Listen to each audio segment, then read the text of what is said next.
Welcome to another episode of Get Wisdom. I'm Brian Kelly, along with Get Wisdom founder and director, Carl Mollison.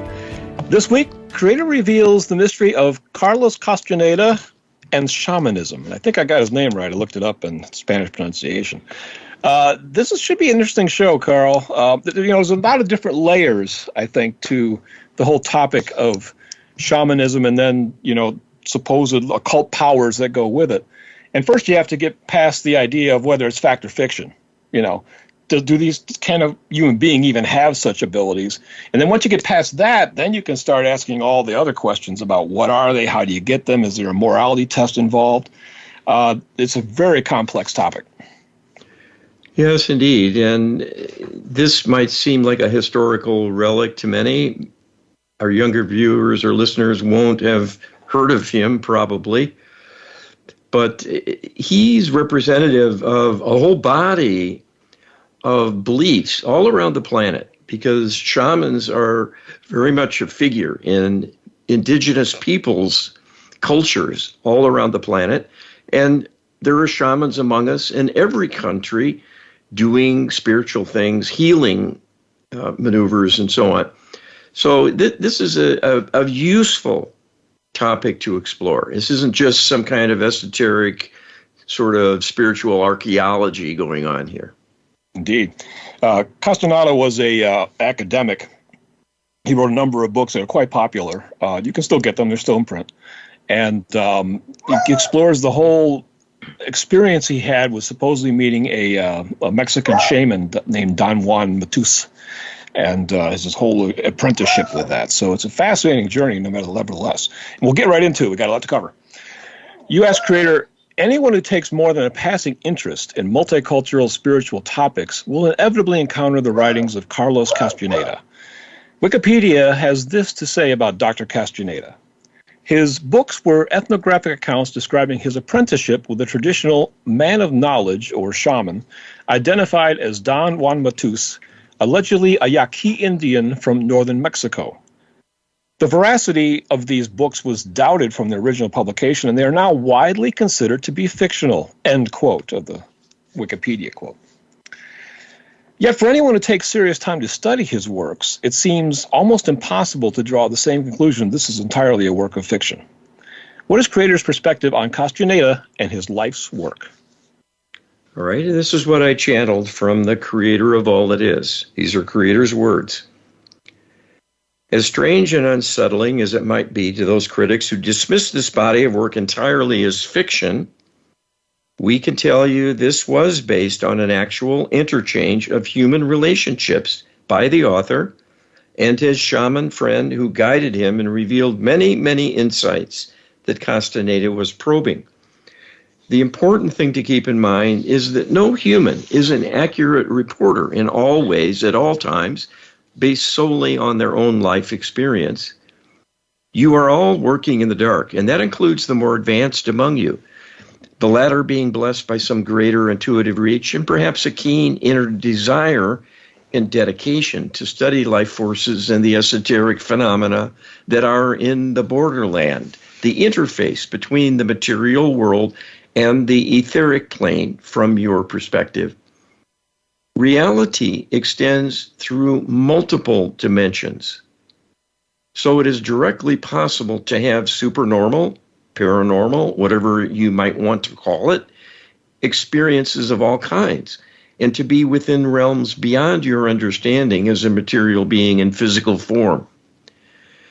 This is not to say that all that was discussed was accurate and true. After all, these were learnings by an individual who, though advanced in many ways, was still very much an earthling, wanting to spread his wings and being largely in ignorance and also corrupted in ways to limit his understanding of things. As such, he still rose above the average person in depth of knowledge and understanding of the workings of consciousness as an energy, the so-called second attention to be described here. And that gives him validity and value in using his observations as a springboard for a deeper discussion with us about things of interest. Well, that certainly is a turn. If you're a critic, this is a big revelation. What did you think of this channeling, Carl? Well, I approached it with a little bit of skepticism. I read his works back in the day. I was kind of drawn to it, and I was a seeker without really expecting to find much of anything, but it turns out there was a reason for me being a seeker, and that's what I'm doing right now. So I look back on that, and and I wondered myself, was this someone who maybe had some intuitive reach but might be manipulated and giving false information as much as accurate information? There are a lot of deceivers out there right now deceiving the spiritual community. The whole New Age movement is a deception. So one has to be careful. So I was surprised, frankly, by what I learned. But I know the possibility of everything that's discussed is true and real because I've seen it and experienced it in other settings. Well, basically what we got is that we got a gray answer from Creator. Castaneda is neither all right nor all wrong. So somewhere in the spectrum is his material. So it's interesting. Yeah, and I was prepared to just throw this whole thing out, based on question number 1. Interesting. Truly, because if Creator said, well, this guy was sort of marginal and I get that sometimes, and mostly about channelers because most of them are being duped, so, right. But not the case. There's some gold here to be mined. Let's go mining. You ask Creator, it seems incredible to live our Western secular lives and be almost completely ignorant of the extraordinary spiritual heritage possessed by American indigenous peoples. Castaneda's mentor, Don Juan Matus, is a most mysterious figure indeed. From the time of the Spanish Cortez, indigenous shamanistic traditions have been brutally suppressed and pushed into the background. Castaneda writes of Don Juan in The Eagle's Gift. He told me that if I wanted to fly, I had to summon the intent of flying. He showed me then how he himself could summon it and jumped in the air and soared in a circle like a huge kite, or he would make things appear in his hand. He said he knew the intent of many things and could call these things by intending them. All this sounds extraordinary, but we know Jesus could do these things. The Hindus have a word siddhi to describe these capabilities that we regard as miraculous. The message was that these abilities were obtained by anyone with access to a knowledgeable mentor and who was willing to dedicate themselves fully to the pursuit. What is Creator's perspective? And these are Creator's words. As bizarre and improbable as this sounds, we can tell you that it is possible for a human being to perform such feats. This is the reason many have dreams of experiencing levitation and transforming things through the power of intention alone, at least seemingly. There are many miraculous seeming phenomena that are simply the ability of consciousness to impinge on forms of energy you see as solid, to change its properties, to make it weightless, for example. And this, in effect, is simply physics, although not of a sort appreciated yet by mainstream science in your culture. This indeed is an advanced application of consciousness with an inner focused attention that believes totally in the possibility of achieving the effect in question. It is somewhat akin to feats of strength. The reason some can lift 1,000-pound weight and others cannot make it move whatsoever is visually obvious in sizing up the physique of the weightlifters in this example. They cannot both be slight of build with scant musculature. One will always be superior visibly in physical prowess by virtue of their physical build. The power of consciousness within, from individual to individual, cannot be assessed by appearance of the person possessing that consciousness. It calls on qualities that are soul-based and not really a part of the physical being at all. So that which is paranormal or extraordinary, involving things beyond the normal senses and physical constraints, will be a flow of consciousness coming from the soul level. There is no ready yardstick to predict who will have a greater reach into their soul than someone else, but that is the basis for the ability to perform such manipulations of mind over matter. There are many examples, including, in fact, displays of great physical strength, where a sleight of build yogi can resist the force of 10 men trying to move him without seeming to move a muscle. And that is because that operation does not require muscles at all. It is entirely an energetic display of a kind that is invisible but quite powerful indeed. Wow, boom. This is another big revelation. Humans, the capacity, the capability is innately there to perform miracles. It's really just a question of whether you've mastered the skill or can access it. It's kind of like the same thing of somebody who picks up a guitar and is a natural genius almost from the start. They have a musical ability embedded in their whole soul, their whole being. We don't question that. We understand that's real. But a lot of people have never really sat down and thought, were the powers that Jesus had to perform miracles, was it real? And we're being told here, yes, it is. Yeah, it is absolutely. And I've known many people who can do amazing things and often take it for granted. They're often children because they're not yet at a place where they have come to disbelieve in the ability of their mind to make things happen. Kids are imaginative, and that's for a reason. It's their creativity on display.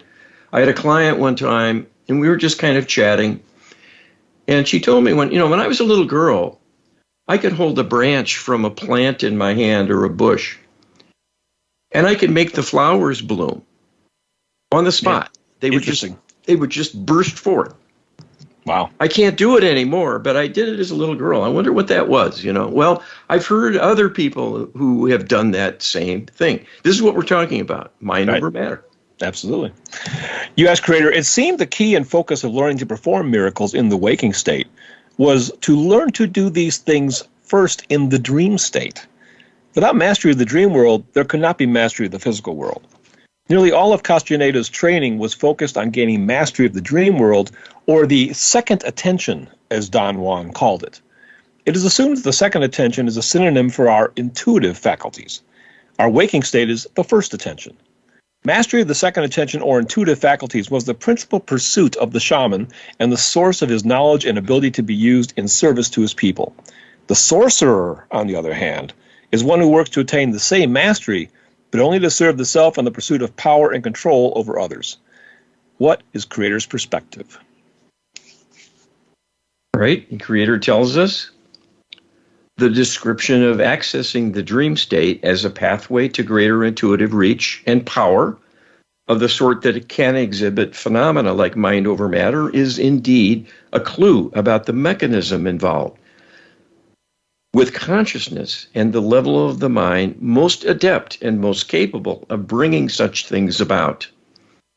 The part of the mind with the greatest intuitive reach and the greatest array of resources and capability is the deep subconscious, still undiscovered by mainstream science, but rather by your channel and all that implies. What is taking place in the description of developing extraordinary talent through the intuitive capability and turning to the dream state is that the latter is a bridge between levels of consciousness. What occurs in the dream state can be a projection of the deep subconscious, and that could include teaching and important insights about things the person wants to know and further develop.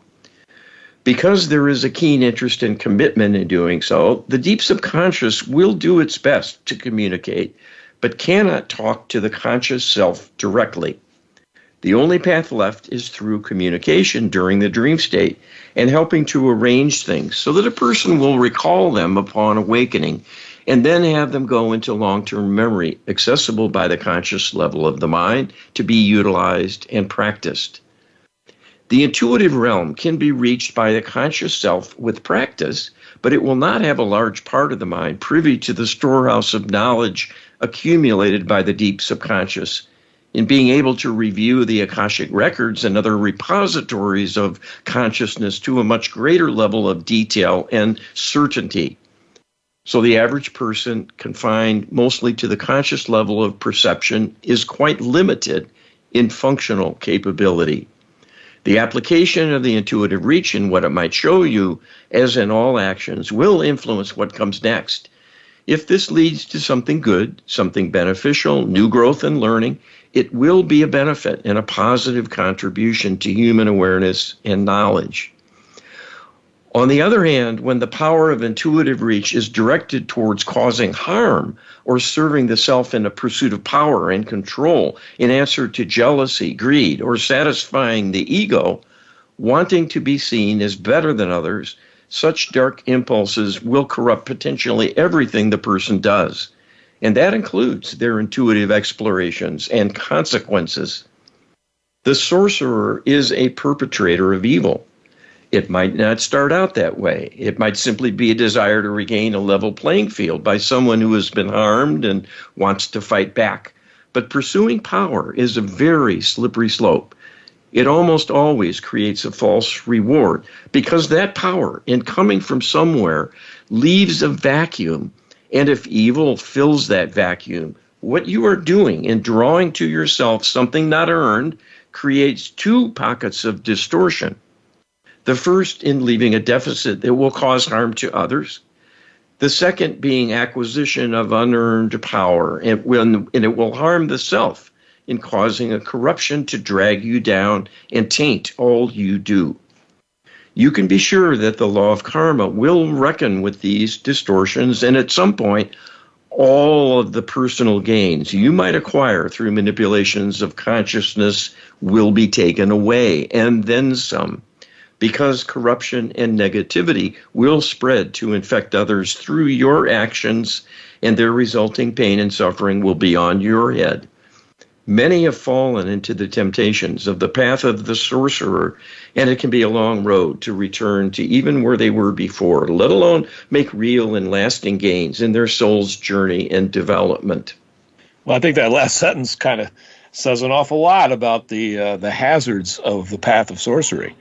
And, mentioned earlier at the top of the show, the incredible ego temptation that would be involved in having miraculous powers, being able to exert over others. But, it's interesting that Creator says here that there's a deficit at acquiring unearned power. I've never really heard that phrase before. Well, this is talking about the metaphysics, the actual physics involved with energy, of which consciousness is comprised. There's various forms of energy, different kinds of frequencies. You might think of it as certain kinds of vibrations.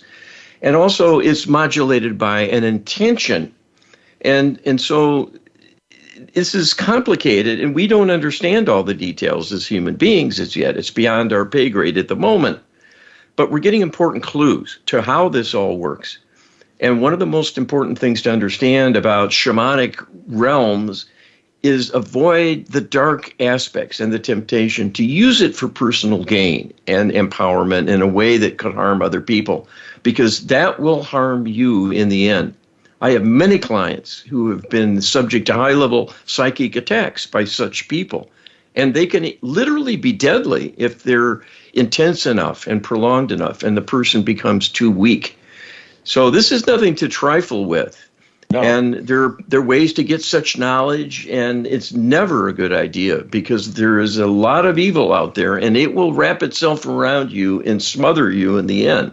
Trust me on this. I absolutely, I do, Carl, trust you on that, because I think that's really one of the big caveats with this whole thing. Is not only is it a tremendous personal temptation, and you're flirting with personal danger and just in the temptation aspect of it, but man, we're in a war zone. And it's a hazardous, astral plane environment out there, and you start foraying into that without experience, without knowledge, you're opening yourself up to all kinds of problems. So, big warning signs here for sure. Check us out at GetWisdom.com. Download the Lightworker Healing Protocol ebook and learn about the very best way to solve these kinds of problems at GetWisdom.com/LHP. And we'll be right back with more Get Wisdom right after this. Welcome back to segment 7 of this week's Get Wisdom. We're talking about what Creator reveals about Dr. Carlos Castaneda and shamanism, indigenous shamanism. And again, just as a recap, Castaneda wrote a series of books back in the 60s and 70s that are widely controversial. Many people dismiss them as fiction, but we have since learned, just in this channeling alone, that he was based on real experiences, and he had a real relationship with a real shaman. And there are real shamans out there. There are more modern and elegant ways to use such capabilities. That's what we're doing at Get Wisdom in our perspective. because we want it to be informed on a very deep level, especially mechanistically, and to really get to the heart of things. And that is encountering the divine and reckoning with its role in the creation of life and in keeping things going, and our need for it to survive this experience, as it turns out. Oh, yes. Yes, there's a lot at stake. U.S. creator Castaneda wrote, "The power that governs the destiny of all living things is called the eagle. The eagle is devouring the awareness of all the creatures that, alive on earth a moment before and now dead, have floated to the eagle's beak like a ceaseless swarm of fireflies, to meet their owner, their reason for having had life, for awareness is the eagle's food."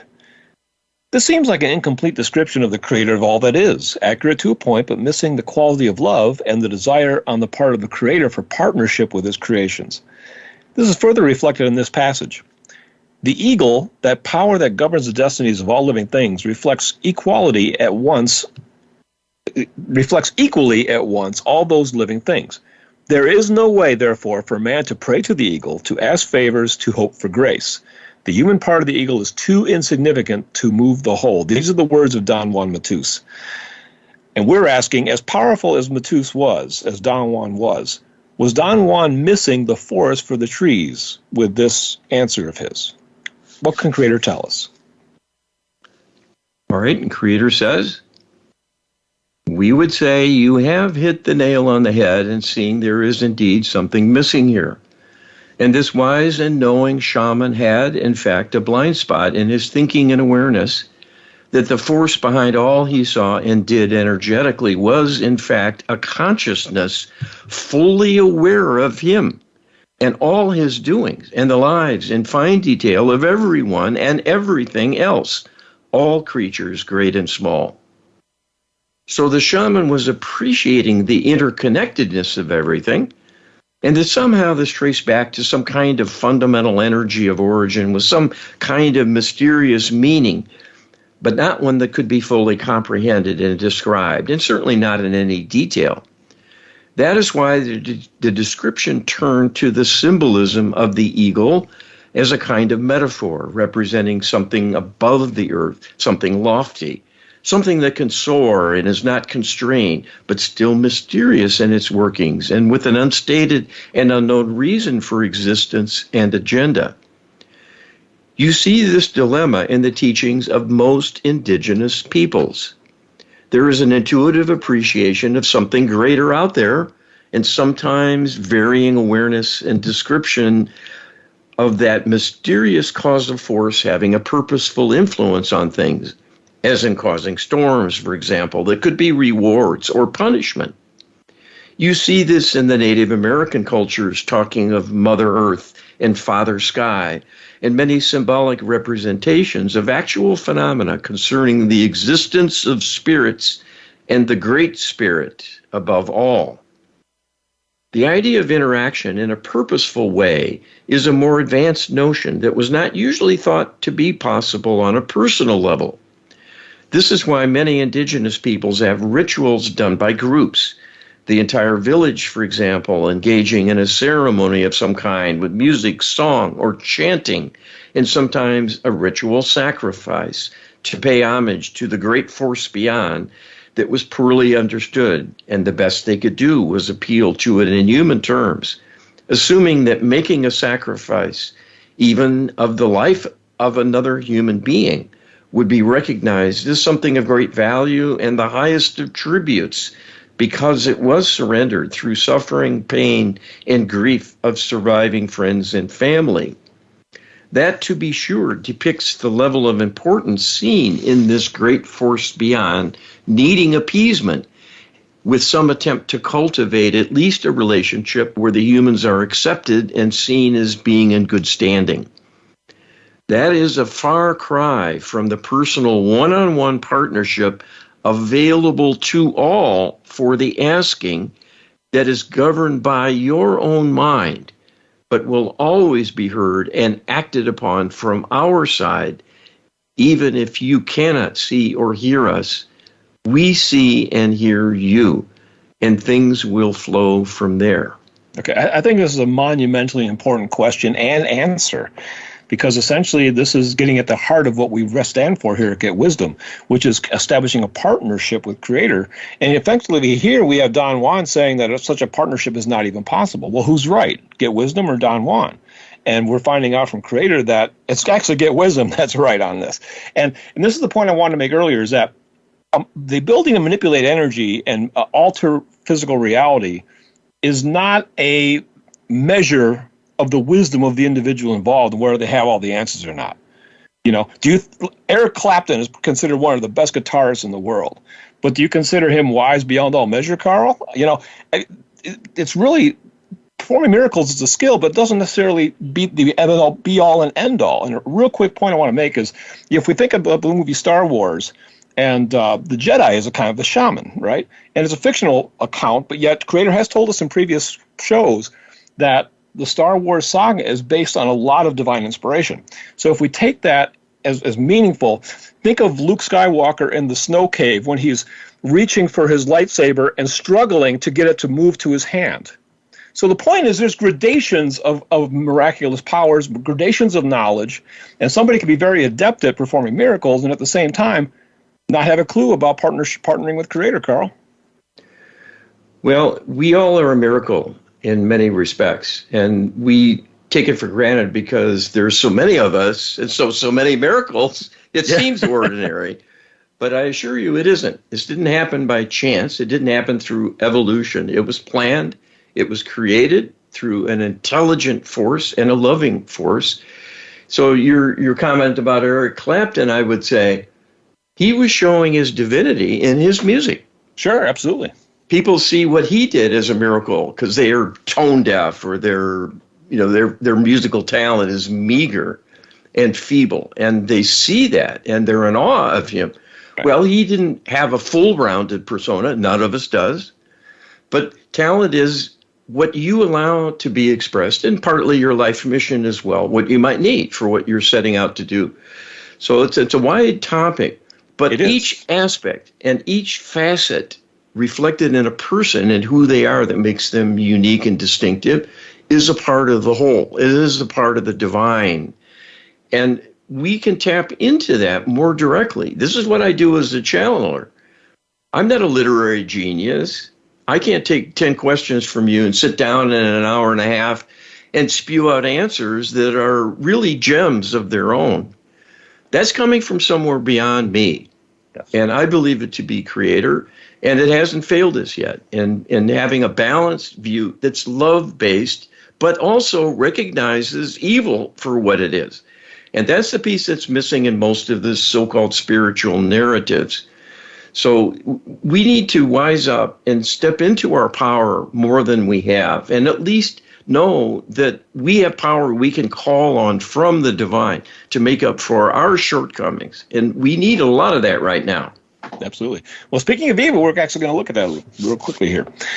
Castaneda wrote, Don Juan said, there is nothing more dangerous than the evil fixation of the second attention or evil mastery of the intuitive faculties. When warriors, which he uses as a term for seekers, seers, or shaman sorcerers, learn to focus on the weak side of the second attention, nothing can stand in their way.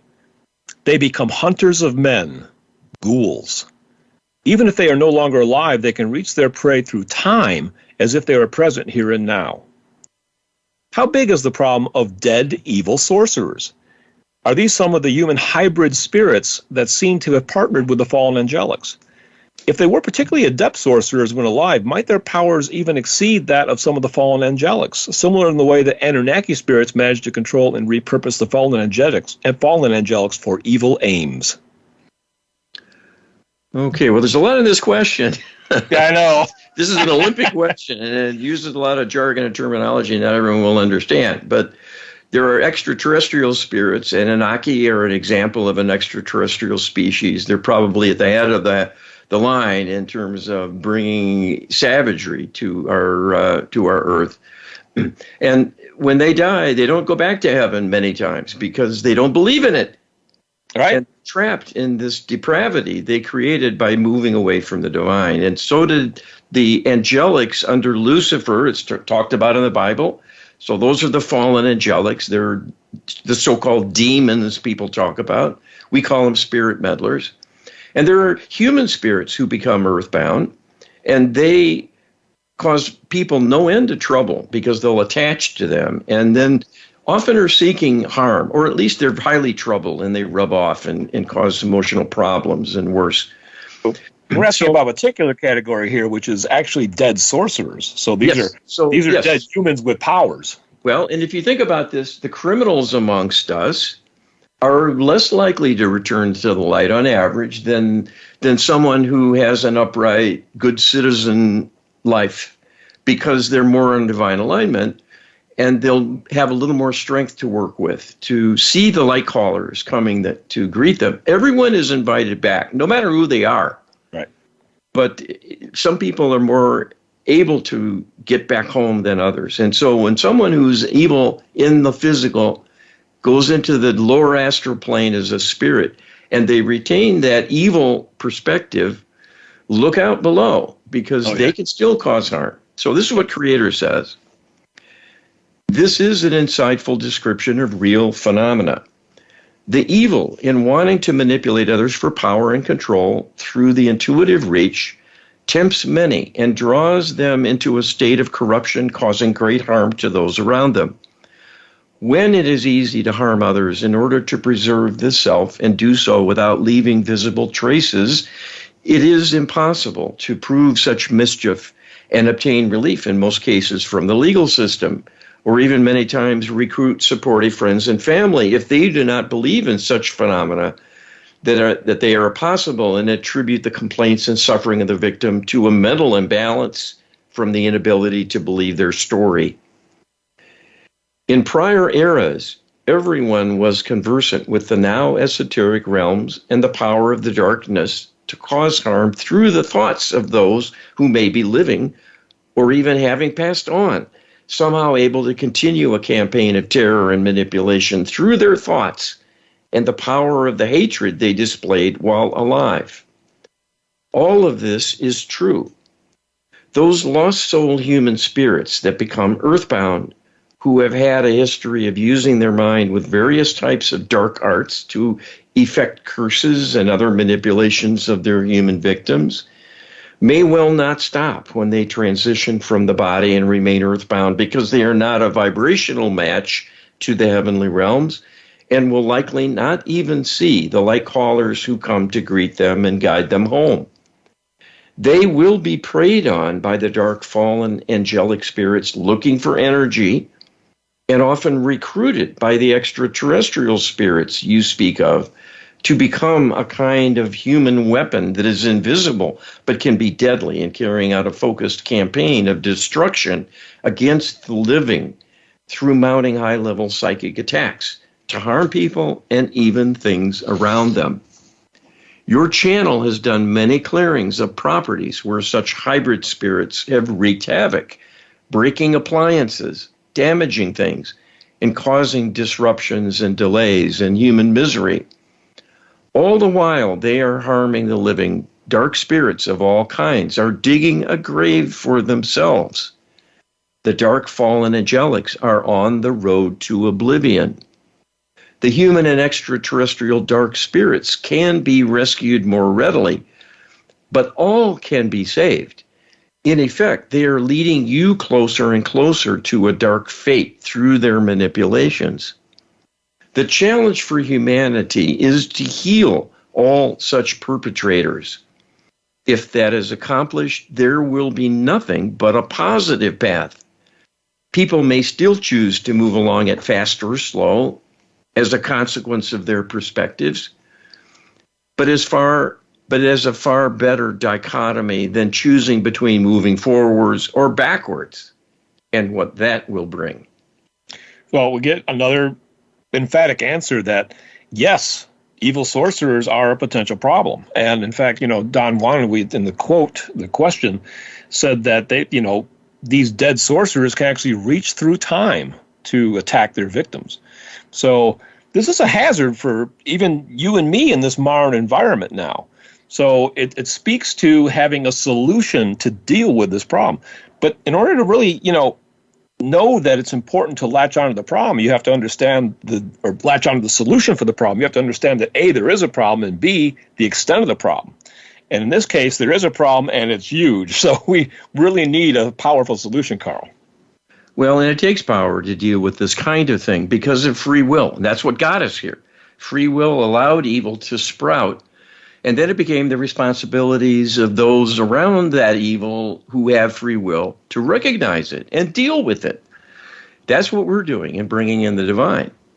I have a client right now who's being attacked by what she calls a warlock, a male version of a witch. Sure. And she's not far wrong. This is someone who practiced dark arts. And I am told by Creator, they've had multiple lives together.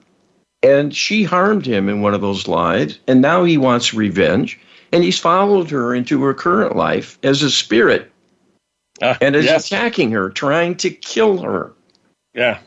And she's in constant physical pain as a consequence. She's still breathing, but this is no way to live.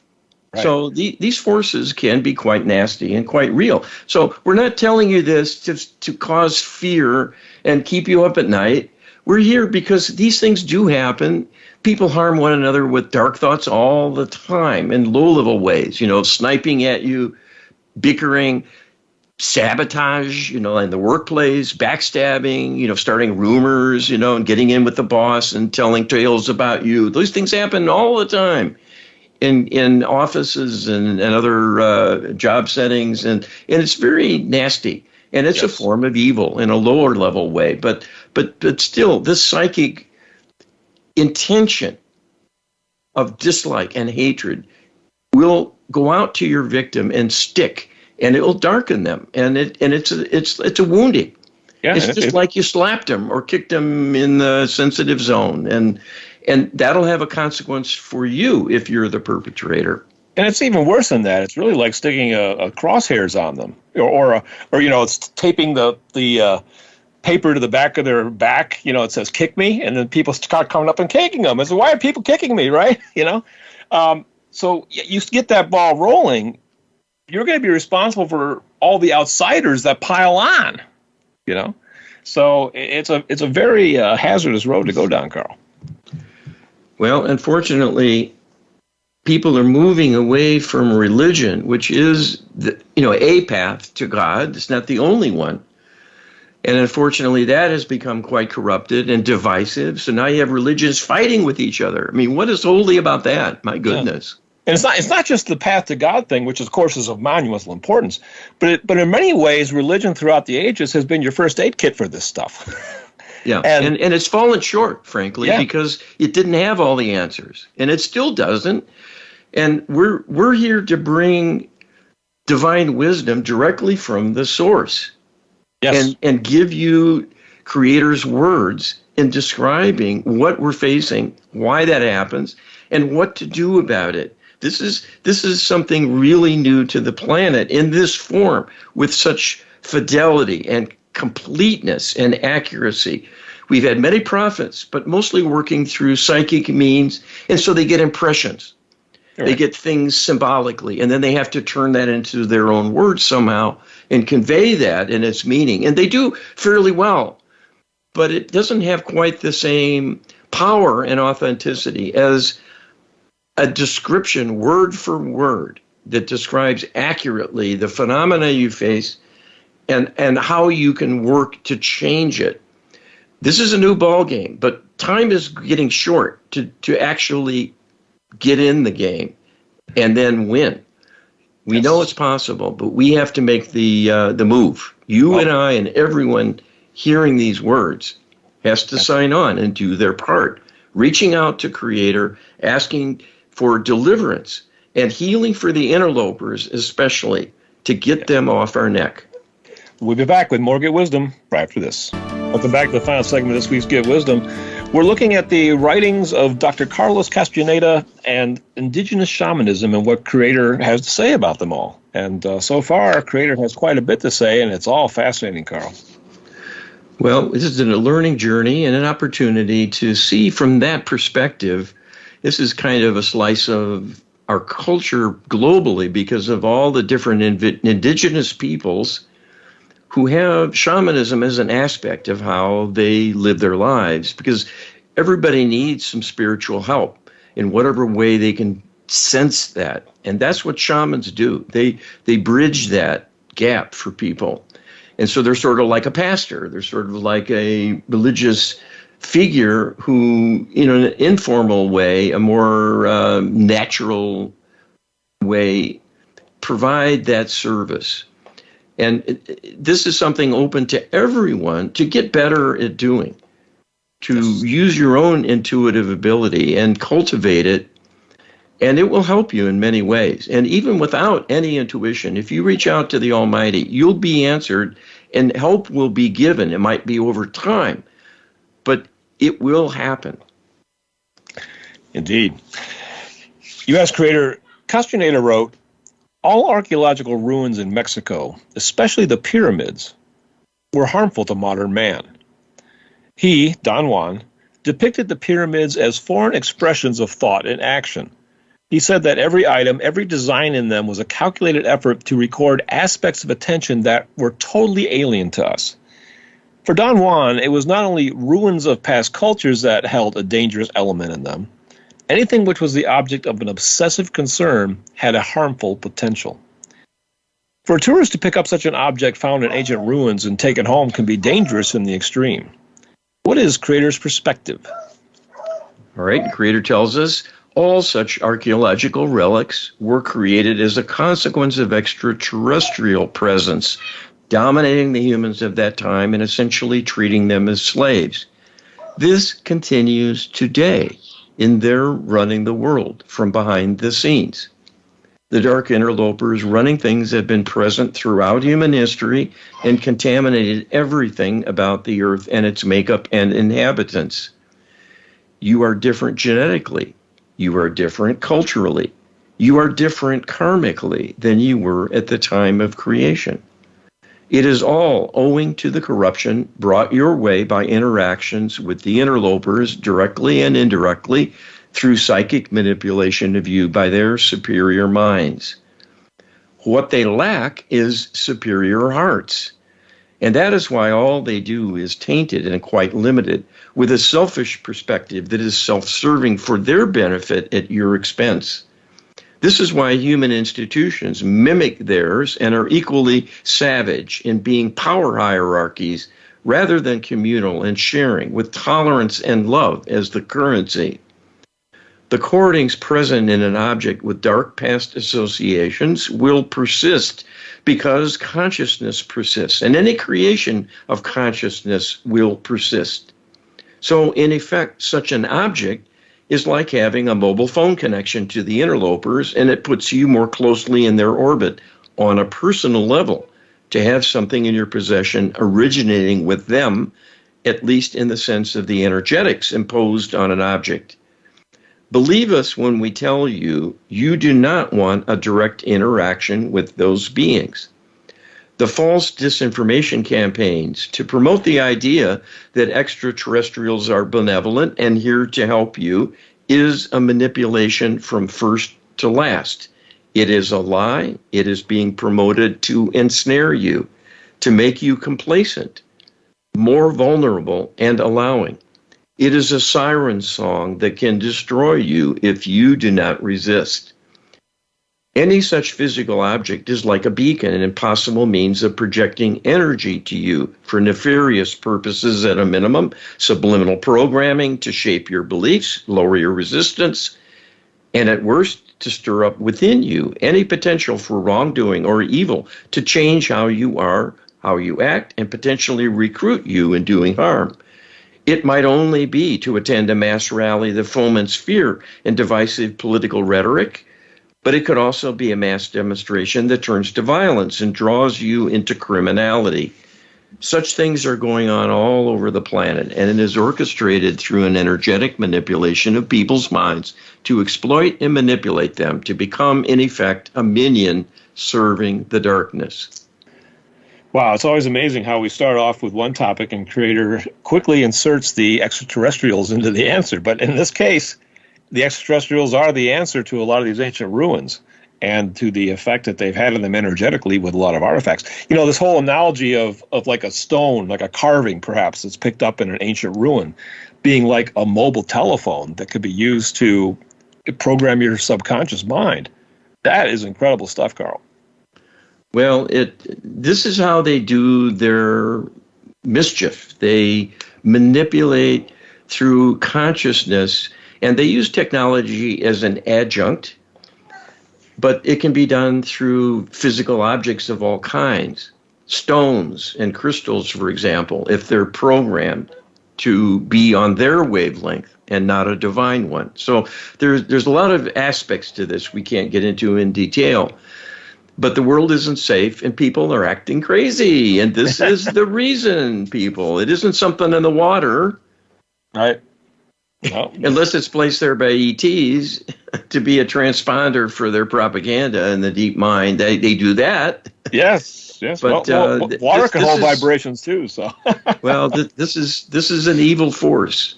Yes, and it's one we need to contend with for sure.